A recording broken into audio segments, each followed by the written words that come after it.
Hey, good, well, at least for me, evening, ladies and gentlemen. Welcome to Freshman Composition, English 15S, here at Penn State Harrisburg. I wanted to make a quick intro video, something that I do most semesters. This is mostly a reference tool for you, as we're going through the semester. Yeah, my cat will probably try to get in the way of this. And if she does, I apologize. But this is the fourth take, and I'm not making another one. All right. So anyway, this is a reference tool for you if you're at some point in the semester sitting there saying, I don't remember all the stuff we talked about the first day, or I want a refresher on it or whatever. It's a great place to come. I'm not going to go over everything, but just a couple of the key points. First, as I said before, welcome to class. I love teaching comp. I think it's a great class. I know that you have to take it, and that some students, kind of come in with a little bit of a bad attitude about it, like, well, I don't ever have to write. I'm a math major, or I'm an engineering major, so I'm never going to have to write or whatever. Well, first things first, let's just dispel that myth right away. Everyone has to compose. That's why this class is rhetoric and composition. Because if you're an engineer, you're going to write an email. You're going to try to persuade your boss at some point to, take on a project or do it a certain way or whatever. And those are the skills that we're developing here. I want to make this abundantly clear. This is not a creative writing course. If creative writing is something in which you're interested, Penn State does offer those classes.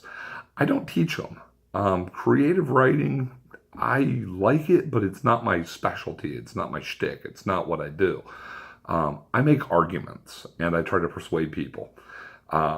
Even before I was a professor, that's what I did. I was a car salesman for years, actually, before I went back to college and finished my degree and then got the master's and started the PhD and all of that fun stuff, right? And selling cars is just the art of persuasion. It's all rhetoric and composition. It's usually spoken.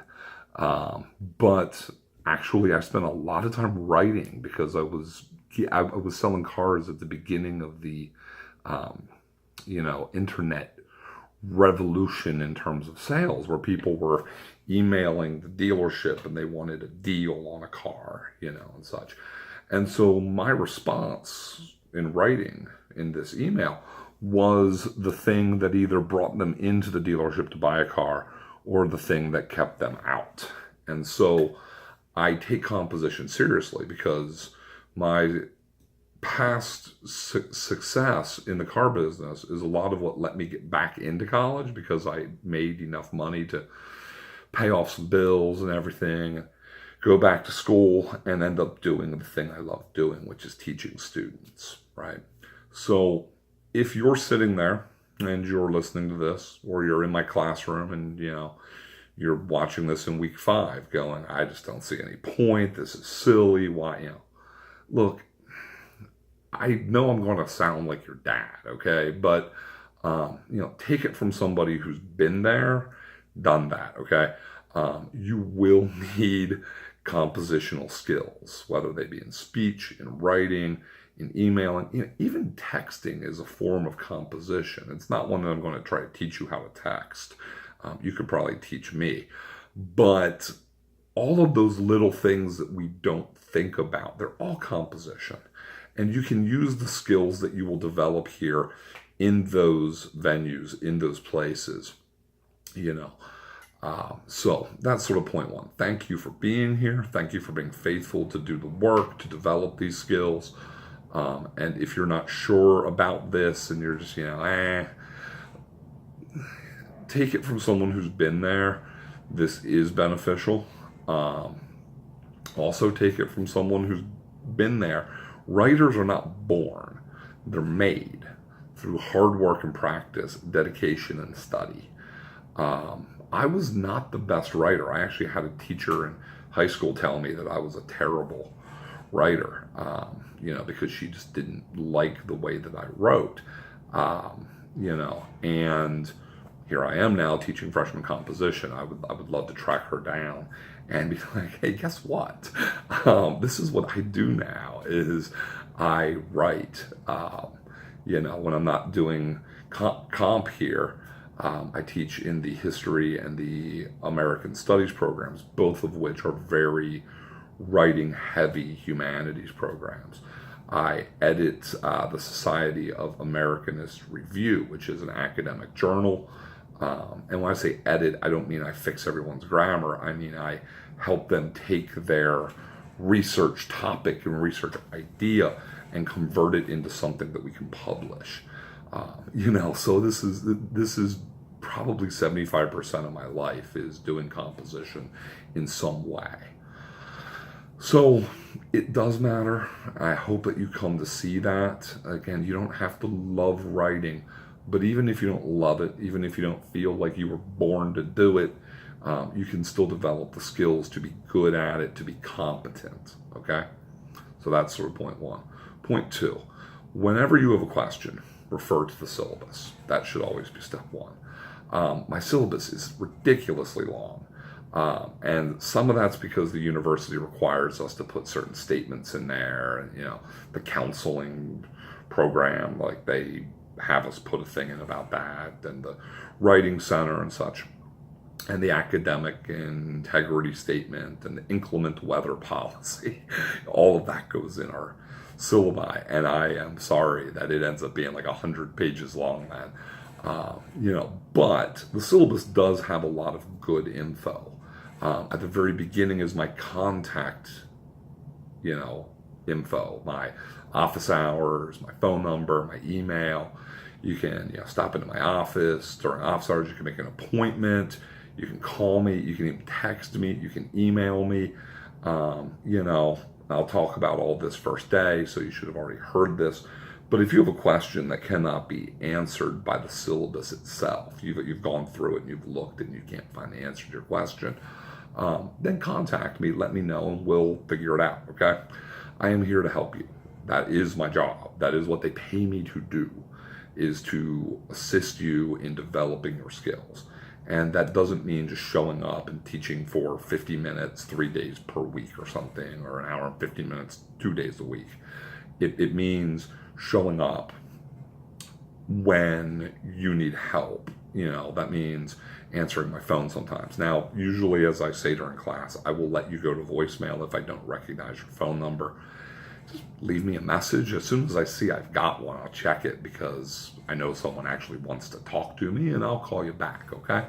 And just let me know who you are, where you're calling from, because as I've said before, I also teach, at other schools. I teach at Hack some and at York College. So, just make sure that you're kind of doing basic etiquette stuff. Hey, this is John from your 8 a.m. Monday, Wednesday, Friday composition class at Penn State, and I had a question about the categorical argument paper. If you got a couple of minutes, give me a call back. Fine, and I'll call you back. Anyway, so, make use of the contact info there. Also, if you go through your syllabus, you'll find the sort of points breakdown. You'll notice that things become worth more as the semester goes on. That's because your skills should be getting better as the semester goes on. And I don't want to make this a class where if you make one mistake, you're just out, and there's nothing you can do. You can't save your grade. If you make a mistake, we can salvage things. Don't stress, okay? But learn from them. So the other thing you'll find there is a description of an A paper, B paper, C paper, D paper, that kind of stuff, basic outline of what I'm looking for. You'll also find your required textbooks at the top. If you go all the way to the bottom, you will find the sort of schedule. I just do want to say the schedule does need to be somewhat flexible. I try to be responsive to my students' needs, and if you need me to take extra time to go over something, then I want to do that. So that might necessitate us moving some things around here and there, but Generally speaking, I won't add work. Okay. I might take some out and I might move it around some, but I'm not going to add work. The syllabus, I do see it as a contract. You look at the syllabus and you decide if you want to stay in my class. And if you do, then I'm not going to, mess with it in 4 weeks or something when you can't drop my class. Like that just wouldn't be fair. But I do have to reserve the right to be a little bit flexible. Okay? So that's sort of point number 2. Make sure that you check your syllabus for questions. Make sure that you are paying attention to that stuff. Point number 3 would be with regards to actual grading and course activities. Do not blow off the journal assignments, the co-curriculars that are part of the sort of S class part. Do not blow off the workshops. Altogether, if I remember correctly, that's like 25% of your grade. And that's basically 3 points. I'll go over how I do journal assignments and everything else during class. But I've had students who should have had an A, but they ended up with a B. I've had students who should have had a B, but they ended up with a C because their journal assignments just didn't turn them in. And if you don't turn it in, there's nothing I can do for you, okay? The workshops, you got to do them, which means you have to be in class. Okay, I don't really grade attendance per se, but if you're not there, you can't participate. And that 10% on the workshops and the discussions, that's where you're going to see attendance really take a hit, towards your grade. Also, this is just the nature of the beast, okay? If at the end of the semester, you're a student who is super faithful, you're always there, you do your work, you're asking for help, you're doing everything right that you should be doing, and you're right on the edge of one grade category, you have an 89, but you need 90 for an A minus. That's the kind of student. If that's you, that's the kind of student that I'm going to look at your papers again and see is there anywhere I can find a percentage point to scrape out for you and get you to the next grade. If you're never in class, you don't ask for help, and you're just a general, kind of lump. You're just kind of, there on the roster, but I don't see you. Like if I don't know your name, if I don't look at your face and know your name by the end of the semester, don't expect any special help from me then. As a general rule, I don't round grades. It just doesn't happen. If I'm ever going to break that rule, it's going to be for somebody who, in my view, has put forth maximum effort and really done the work and tried their hardest. It's not going to be for somebody who has slacked off. It's not going to be for somebody who's not always been present. It's not going to be for somebody who I don't know. It's not going to be for somebody who has never made an effort to contact me to get help with their work. So this is kind of the reality of college thing, is that I have a little bit of flexibility there. Now, no, I don't round from an 87 to a 90. So please, nobody ask that kind of dumb question. And I don't care if your mommy and daddy are going to buy you a car if you get straight A's. If you don't earn the A, it's not my problem. They're not buying me a car. But all of that said, while I don't take well to sob stories, I do take well to hardworking students who put forth the effort, okay? So be that guy or be that gal, let's do it, and you'll be fine. So have a good attitude, pay attention to your syllabus, contact me and such. Be in class, do the work, do the reading. If the readings are not getting done and discussions are going badly, I reserve the right to convert that into a quiz and then just grade you that way. If the discussions aren't any good, or I've only got 3 people who are talking the whole time, then I gotta do what I gotta do, okay? And sort of final point, and I will hammer this home repeatedly. Well, I shouldn't say final point, 2 more points. Um, Second to last point, the co-curriculars, you got to make sure that you do those. Okay, if you don't do those, I'm not supposed to pass you. Um, so we'll talk about that during class, but you have to register early. If you're not done with them by halfway through the semester, you're in trouble. Okay, you need to get them done. And they don't do a bunch of them at the end of the term. They kind of front load the semester with those. Okay, so they're almost all of them are in September and the first few weeks in October. Okay, last point, important point. I'm not going to beat a dead horse because you all know this. If you cheat in my class, you shouldn't expect to pass. It's like that old movie Taken, and I say old movie, and that makes me feel old because it's not really that old, But I have a particular set of skills, and among that set of skills is the ability to detect plagiarists, partially because I'm good at my job, partially because I use computer software to compare your stuff with internet sites and other papers that have been turned in. So, if you are going to try to cheat, you might as well just drop a class now, because I'm not going to let you get away with that. It's not fair to everybody else who works really, really hard for the grade for you to just kind of slack off and then buy a paper or have someone else write it for you or something. So to anyone out there tempted in that way, don't. Just don't. I've never had to do this at Penn State, had to do this elsewhere, but I will give you a 0 for the paper. I will file paperwork with the Dean of Academic Affairs and, sort of the Ethics Council and all of that. I will do everything in my power to make your life miserable if you try to plagiarize or you try to cheat. Okay? It's just the nature of me. Okay? Is to not accept that kind of thing. So don't try. Okay? Just do the work, learn the skills, and don't test me on this one. Okay? Like I said, not how it happened at Penn State. Knock on wood. I'm sitting at my table here. Wood. I have done this elsewhere, and it usually is unpleasant for the student, and it occupies a lot of their time and attention.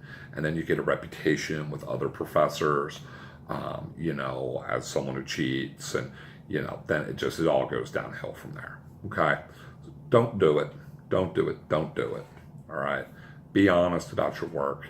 Better to get a B and be straight up and have it be your B, your good work, than to get an A and have it be someone else's excellent work.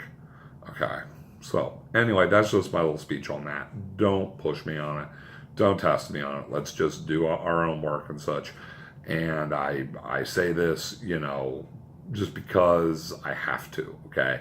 You've been warned. I do use Turnitin.com.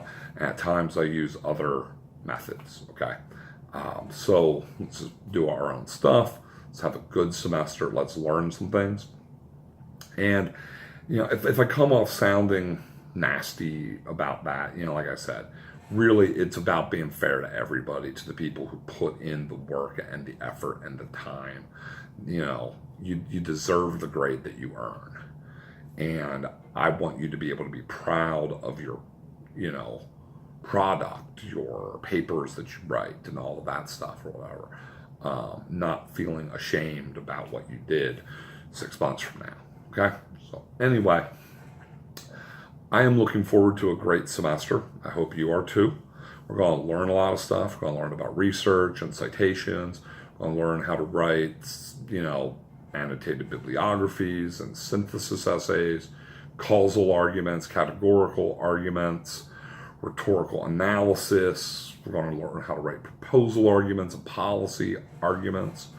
And we're even going to do some fun stuff in the middle, talking about analyzing visual arguments. We're not going to make one because, frankly, I'm not that good with technology. But we will look at some of that kind of stuff, and you can apply that in your other work as you see fit. So This is David Meisel signing off for the evening. It's like 11 o'clock my time, and I'm an early to bed, early to rise kind of guy. I just wanted to get this made and posted to Canvas so that you can watch it at your leisure. Okay? So God bless. Have a good one. And look forward to a good semester with all of you. Bye-bye.